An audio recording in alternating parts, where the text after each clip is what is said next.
Hello, hockey fans. My name is David. Thought I would start this video recording on the morning of Thursday, 3rd of November, 9:51 North American Eastern Time, 6:51 North American Pacific Time. On this morning, there have been some tests of fire alarms of various suites within the condo building in which I live. Mine is due on Friday. So I do apologize if there are any, like loud beeps and all that. Ear piercing noises, I don't like those, but typically you don't hear those outside of testing of fire alarm systems or of individual unit fire alarms. So I do apologize if that happened. So thought I would, to start off things, try to respond to this tweet about going into the broadcast of that show about stays and goes by the co-hosts of that show. One of them, Mike DeStefano, goes in various TSN circles as Al's brother.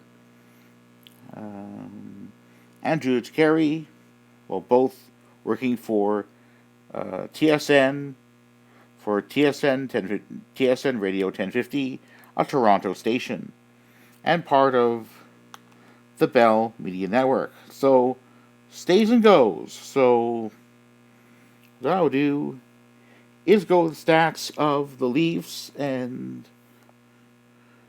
here we are. Wow. Ooh, okay. So, I can think of, what do I want to stay? Oops. Alright. Sorry for that. I almost accidentally pressed Siri on Apple iPad. So, going through the key statistics, thought I would do is, let's just stay outshooting opponents. Leafs did that. Well, 44-25. Power play efficiency? Yeah, why not?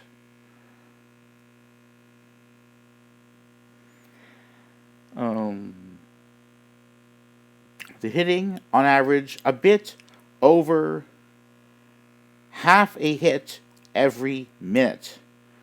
That ought to stay.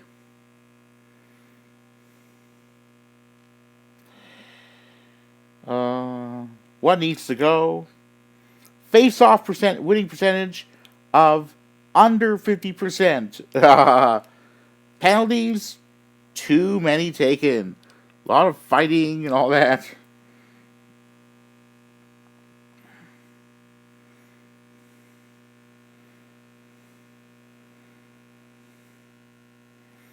And in terms of for the Leafs, alright, so let's see how these do. So,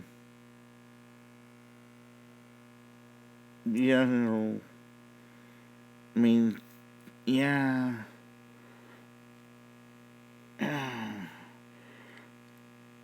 It's okay, but when I look at all those statistics, yeah. So when I look at the statistics for the various Leaf players, yeah, Kyle Yarncrook, who last season spent time with the Seattle Kraken, then Calgary Flames, put up a hit and a shot on goal, but seems to be invisible too often. Pontus Holmberg, a new acquisition for the Marlies, put up a couple shots on goal, didn't do much of anything else. Didn't do really anything else of note. Pierre Engvall put up a hit, a couple shots on goal, it's kind of invisible. Bunting got some penalties for fighting. I don't know. Oh man, it was put up a hit, a block, 2 shots on goal. Not really a lot. 4 giveaways. Bunting, Morgan was, well, yeah. I mean, Tavares, load up on points. So how many were minuses? Austin Matthews, -1. Mitch Marner, -1. So yeah, it's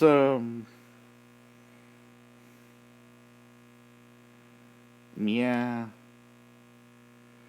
Morgan Riley put up a couple points and actually improved his plus minus.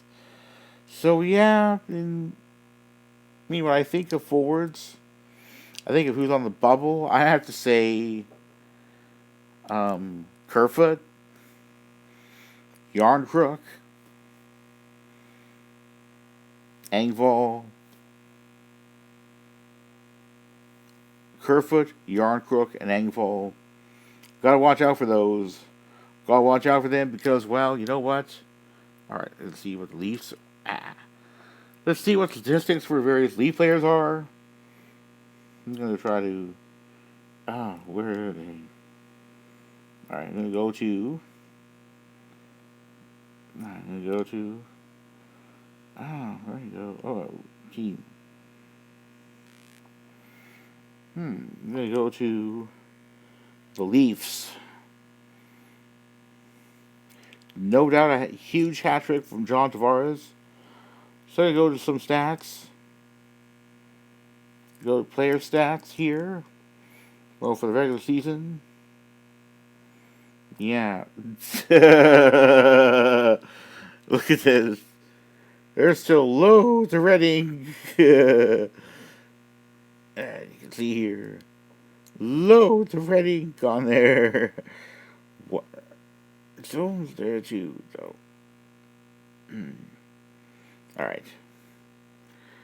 Alright, so what I would do is in terms of statistics, in terms of the forwards, we have Tavares has been to have rather respectable point goal numbers.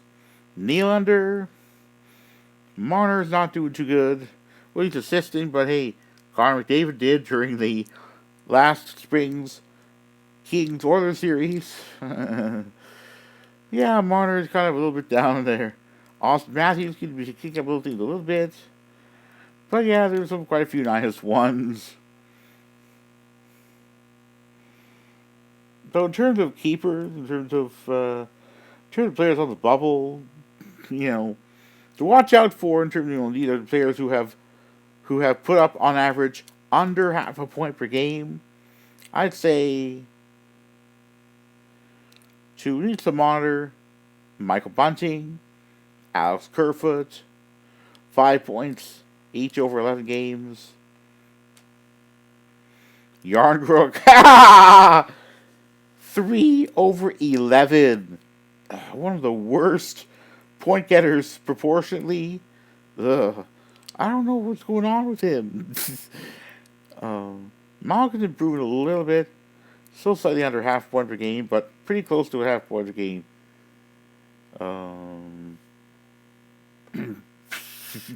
Yeah. Engvall. Zach after each scored a goal, so that's a little bit of improvement. But Engvall has only 1 point, a goal over his first 10 games. So low to that wood. Yeah. I mean, what could you do? It's not exactly fun, but at least what the Leafs do is holding on to, another thing I'd say that needs to go, giving up the opening goal of the game. Leafs done it way too often. Too many times for me to count during the regular season. But at least Leafs didn't, when they got a lead, blow that lead. Something the other night the Flames did on home ice against the visiting Seattle Kraken. 4-2 in the third period, and then it was 5-4. Game over. Or do we look at the Canucks did, which, well, never actually got going in that game. So what I would do is what games are on the sched for this particular evening. Alright, so, oops. Alright, so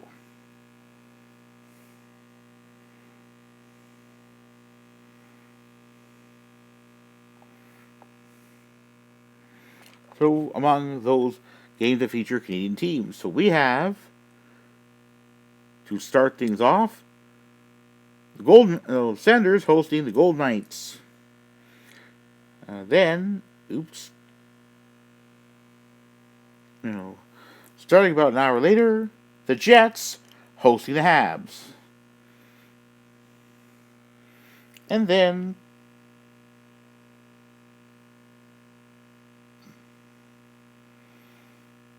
in 12 later games, the Flames hosting the Preds.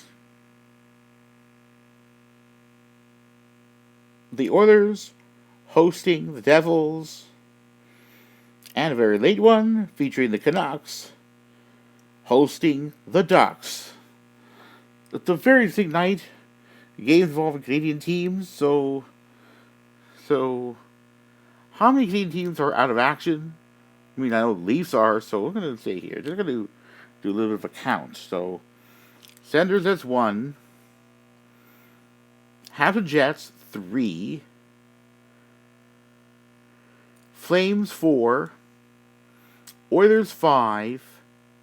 Canucks, 6. 6 Canadian teams in action. 2 of them playing against each other. I'm not sure how many of those games I'm going to watch, but I would say that's yeah.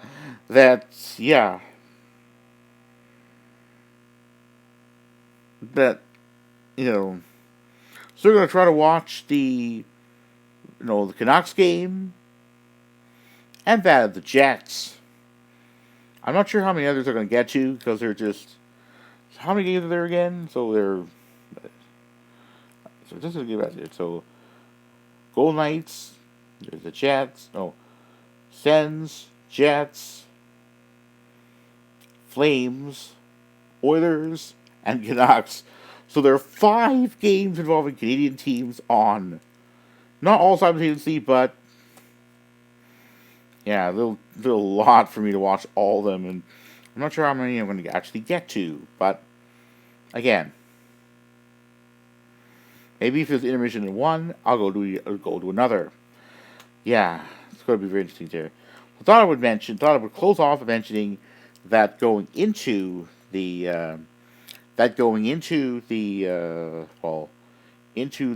Wednesday game against the Leafs played, that the BC Lower Mainland based the Hockey Eye YouTube man put out a so-called quote unquote panic index, his second video of the current NHL season, and claimed that the Leafs had been close to panic territory, sheer panic, or close to the it's panic time territory. Well, I do agree. That I was going into the game, the Leafs were going to play against the Flyers, and did. But Leafs were close to that, having lost 4 straight games, 2 points in those games, an inability to win any game in the contiguous United States. That could be a problem. The question is whether the Leafs win over the Flyers will be part of a important turnaround, a flash in the pan, or simply kind of somewhere like an in-between. It'll be interesting to find out what happens with 2 tough games coming up over the weekend. And on that note, I'd say, go Leafs go.